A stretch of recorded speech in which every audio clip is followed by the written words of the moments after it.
जी ऑन लो, this is Niharika Tiwari. So guys, आपको थंबनेल से पता चल गया है कि हम लोग इस वीडियो में डिस्कस करने वाले हैं about this course that is BEd.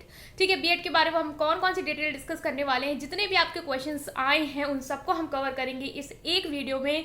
कि जो बीएड है आपका, मतलब ऐसे क्वेश्चन जो बहुत ही रेयर है, जो मैंने अभी तक कवर नहीं किए हैं। मतलब इससे पहले मैंने बीएड पे वीडियो बना रखी है, उसमें मैंने सब कुछ कवर किया है ऑलमोस्ट। बट ये सब टॉपिक जो आपके आते हैं ना, कि आप ये बताइए कि यहाँ पे लैंग्वेज कैसी है, हिंदी है या इंग्लिश में कर सकते हैं, मतलब बायलिंगुअल पढ़ाते हैं या नहीं पढ़ाते हैं, टाइमिंग क्या है, हम क्या कोई और कोर्स साथ में मैनेज कर सकते हैं, या अपनी जॉब मैनेज कर सकते हैं, या मैं आईएएस की प्रिपरेशन कर सकता हूँ, या मैं बैंकिंग की प्रिपरेशन पैरेलली कर सकता हूँ या नहीं, टाइम मैनेजमेंट में प्रॉब्लम होगी या नहीं।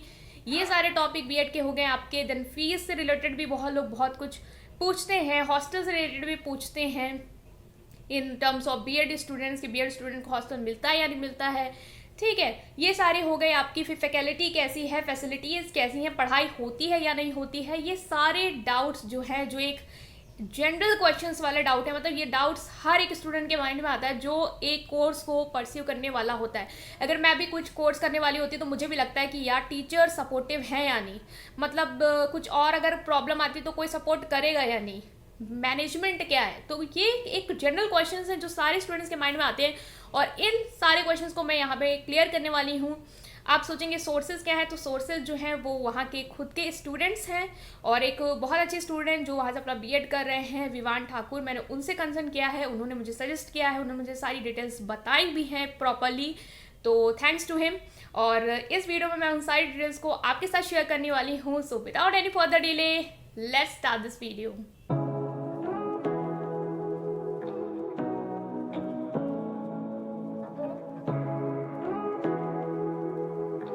गाइस, बहुत बातें हो गई, अब हम आ जाते हैं टॉपिक पे कि बीएड के बारे में आप लोग जो जानना चाहते हैं कि पढ़ाई कैसी है। ठीक है, सबसे पहली बात तो आ जाती है पढ़ाई कैसी है। तो गाइस, पढ़ाई अच्छी है। अगर आप बीएड डिपार्टमेंट की बात करें तो किसी भी डिपार्टमेंट में आप जाके अगर पूछेंगे तो उनका यही रिव्यू आएगा कि बीएड डिपार्टमेंट की पढ़ाई जो है वो एक तरीके से, मतलब बिल्कुल स्ट्रिक्टली वो फॉलो करते हैं। उनका जो टाइम टेबल है, जो पैटर्न है, दे फॉलो इट। और ये हमारे टाइम पे भी, हम लोग भी जब बीबीए कर रहे थे तो हमें भी यही पता चलता था कि बीएड जो डिपार्टमेंट है वो बिल्कुल प्रॉपर डिपार्टमेंट है इस यूनिवर्सिटी का। तो पढ़ाई अच्छी है।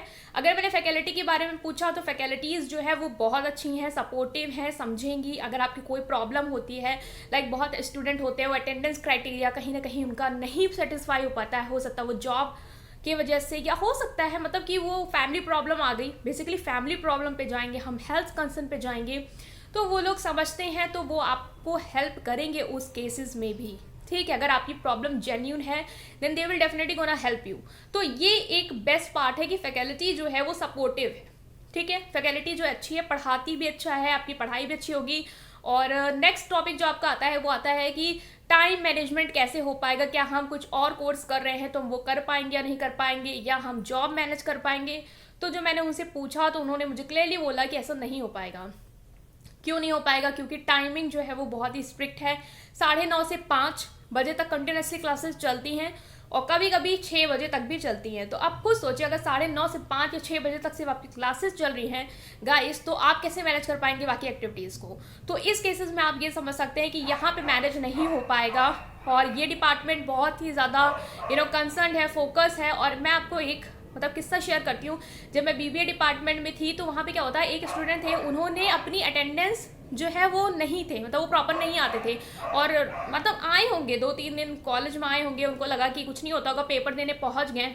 जब पेपर आया उनको एडमिट कार्ड नहीं मिला हुआ था क्योंकि उनकी अटेंडेंस नहीं थी। और जब उनसे पेपर का पूछा गया कि आपकी एडमिट कार्ड कहाँ है, तो उन्होंने बोला कि वो अभी मुझे नहीं मिला। अटेंडेंस चेक की गई, sort of attendance, on the spot admission cancel कर दिया गया। उन्होंने फीस भी सबमिट कर गई, उन्होंने कुछ कंसिडर नहीं किया गया। क्यों? Because of strictness regarding attendance criteria that is 70 to 75%। ये गलती आप मत करें, इसीलिए मैंने ये एक्सपीरियंस जो है वो आपके साथ share. Now guys, we are talking about this next topic that is counselling process. अब यहाँ पे हम लोग काउंसलिंग प्रोसेस को डिस्कस करने वाले हैं। तो काउंसलिंग के लिए मैं नेक्स्ट वीडियो जो बनाऊंगी वो डिटेल में बनाऊंगी। यहाँ मैं आपसे डिस्कस कर ले रही हूँ कि बीएड में कौन कौन से डॉक्यूमेंट्स जो आपके लगेंगे। आपका माइग्रेशन, आपका कैरेक्टर, आपका ट्रांसफर, ठीक है, 16 फोटोज जो है वो आपकी लगेंगी, तो आप लेके जाएंगे या अपना मतलब मैनेज कर लेंगे। ठीक है, 2-3 दिन का टाइम आपको मिल जाता है। उसके अलावा जो आपके डॉक्यूमेंट्स यहाँ पे लगने वाले हैं वो एक एफिडेविट लगता है, जो कि आपका एंटी रैगिंग सर्टिफिकेट और जो एंटी रैगिंग एफिडेविट होता है वो आपका लगेगा ही लगेगा। उसके लिए भी आपको टाइम दिया जाएगा। ठीक है। तो ये कुछ डॉक्यूमेंट्स हैं जो आपको अपने तैयार कर लेने हैं अगर आपने नहीं किए हैं। इसके अलावा जो आपका गैप सर्टिफिकेट है, अगर आपका गैप है तो ठीक है, गैप सर्टिफिकेट लगेगा ही लगेगा। इसके अलावा आपका जो डोमिसाइल सर्टिफिकेट है, इनकम सर्टिफिकेट है, ठीक है। इनकम बेसिकली उन लोगों के लिए जो जीरो फीस में एडमिशन लेना चाहते हैं, तो वहाँ पे इनकम आपको शो करनी होगी, देन आपको जीरो फीस के क्राइटेरिया के अंडर कंसिडर करके एडमिशन जो है वो दिया जाएगा। तो ये हो गया। कास्ट सर्टिफिकेट भी अगर है तो बहुत ज़रूरी है उस वो भी आपके लिए। तो ये कुछ डॉक्यूमेंट्स हैं, डिटेल में मैं आपको पूरा आपको क्लैरिफाई करूंगी कैसे क्या है। तो ये डॉक्यूमेंट्स आपके आ रहे थे कि कौन से लगेंगे बीएड में, तो मैंने आपसे शेयर कर लिया है, ठीक है। इसके अलावा नेक्स्ट थिंग हम आते हैं कि लैंग्वेज को लेके जो डाउट्स हैं आपके कि लैंग्वेज क्या होगी, ठीक है। हिंदी में पढ़ाते हैं, इंग्लिश में पढ़ाते हैं, पेपर कैसा आता है, हिंदी में आएगा, इंग्लिश में आएगा। तो मैं अगर अपना डिपार्टमेंट की बात करूँ, मेरे यहाँ बीबीए में तो इंग्लिश में ही पेपर आता था, इंग्लिश में पढ़ाते थे। बट बीएड में ऐसा कुछ नहीं है, यहाँ पे बाइलिंगुअल है, आपको हिंदी में भी कंटेंट देंगे, इंग्लिश में भी कंटेंट देंगे, same as with your paper. आपको हिंदी का भी पेपर मिलेगा, इंग्लिश में है तो आपको इंग्लिश में भी मिलेगा। तो बाइलिंगुअल जो है वो चलता है। तो आपको लैंग्वेज को लेकर डाउट मतलब एक प्रॉब्लम हो जाती है ना स्टूडेंट्स को, जो आपको उस बैकग्राउंड से अगर आपको हिंदी ही समझ में आती तो आपको प्रॉब्लम हो जाएगी। फिर अगर इंग्लिश आएगा तो आपको दिक्कत नहीं लेनी है, देयर इज बाइलिंगुअल कोर्स, ठीक है। तो कोई प्रॉब्लम नहीं आएगी आपको इस केस में। तो ये जो डाउट था वो भी मैंने यहाँ पे आपका क्लियर कर दिया है। अलावा जो डाउट आता है वो आता है हॉस्टल को लेके कि हॉस्टल हमें मिलेगा या नहीं मिलेगा। तो गाइस हॉस्टल का तो मैंने आपको बता रखा है कि डिस्टेंस क्राइटेरिया होता है, उसके बाद जो आपका एंट्रेंस की मेरिट होती है वो क्राइटेरिया होता है। तो उसको फॉलो करके क्यों नहीं आपको बीएड में हॉस्टल मिलेगा, सबको मिलता है हॉस्टल। तो ज़रूर मिलेगा आप लोग को भी हॉस्टल, आपको अप्लाई करना होगा। उसका भी प्रोसेस के लिए मैं डिटेल वीडियो जो है वो बना दूंगी। अगर आप चाहते हैं मैं जल्द से बनाऊँ तो आप कमेंट सेक्शन में उसे ज़रूर बताएंगे, ठीक है। तो ये हो गई आपकी हॉस्टल से बात। फिर आती है आपकी फ़ीस से बात। फीस जो है वो आपकी मेंशन होगी जब आपका काउंसलिंग लेटर जो आएगा उसमें मेंशन होगी। ऐसे तो 10,000 वो शो करता है, लेकिन जब आपकी लिस्ट आती है काउंसलिंग की, उसके बाद जब आपको बुलाया जाता है तो वहाँ पे जो फीस आपसे मांगते हैं वो 16,000 समथिंग होती है, जो फर्स्ट सेमेस्टर की होती है। क्योंकि वहाँ पे फिर जो आपका 2,000 कॉशन मनी है वो भी इंक्लूड करते हैं, फिर फर्दर जो भी पैसे होते होंगे वो इंक्लूड करके वो आपका टोटल बताते हैं, ठीक है। तो ये मैंने आपसे डिस्कस कर ली है फीस क्या हो सकती है या क्या होगी, ठीक है। तो ये भी हमने डिस्कस कर लिया। हाँ, मेस फीस जो है वो आपकी अलग होगी, तो वो आपका इंक्लूड करके वो यहाँ नहीं लेते हैं। हॉस्टल की फ़ीस आपको अलग से देनी होती है, तो वो सब बिल्कुल अलग है। फीस में सिर्फ यहाँ पे सिर्फ बीएड का ही फीस का क्राइटेरिया है, ठीक है। तो ये वाला टॉपिक भी हमने यहाँ पे डिस्कस कर लिया। नेक्स्ट थिंग यहाँ पे अब मैं शेयर कर दे रही हूँ आपसे कट ऑफ लिस्ट, जो अब तक जितने भी स्टूडेंट्स ने बताया था उनकी क्या लिस्ट है। ये लिस्ट जो है वो मैंने शेयर करी, आप देख सकते हैं इसमें हाईएस्ट इसको ओपन कैटेगरी से क्या है, एससी कैटेगरी से क्या है। तो ये लिस्ट है। अगर आपको लग रहा है कि मेरे मार्क्स इसमें नहीं है, ये मेरा स्कोर इससे ज़्यादा है, तो आप ग्रुप में इसको ज़रूर शेयर करेंगे। आई विल अपडेट इट, क्योंकि अभी नहीं पता कब तक आपकी लिस्ट आने वाली है, तो मैं ये शेयर कर दे रही हूँ। तो आप इसको देख सकते हैं कि ये कट ऑफ है, तो इसके अकॉर्डिंग ही जो एडमिशन है वो होगा। सीट्स शायद 122 हैं, आप चेक कर लीजिएगा। अगर 122 सीट्स हैं तो उस हिसाब से समझ सकते हैं 50% 10% हटा के जो सीट बचती हैं वो ओपन कैटेगरी के लिए होती है। मतलब उसमें एससी, एसटी, जनरल, ओबीसी सारे आ जाते हैं। फिर उनमें जो रैंकिंग वाइज कंपटीशन होता है उसके अकॉर्डिंग वो अलॉट की जाती हैं, ठीक है। ये भी प्रोसेस अगर आप चाहते हैं कि मैं पूरा डिटेल में बनाऊं तो भी आप कमेंट सेक्शन में बता सकते हैं, I will make it. Next thing जो बहुत इंपॉर्टेंट चीज़ यहाँ पे आती है वो आती है कि आपको ये ध्यान रखना है कि आप जिस स्ट्रीम से हैं, जिस कोर्स से आपने अपना ग्रेजुएशन किया हुआ है, उसी कोर्स को आप सिलेक्ट करें जब आपको पेडागोजी के सब्जेक्ट चूज करने को वो वहाँ पे देता है, ठीक है।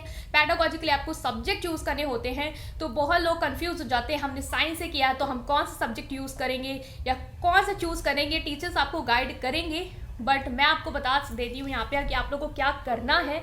तो गाइज अगर आपने बीएससी मैथ्स से किया है तो आपको साइंस फिजिकल जो है वो फिजिकल साइंस जो है वो चूज़ करनी पड़ेगी और मैथ्स सेलेक्ट करना पड़ेगा।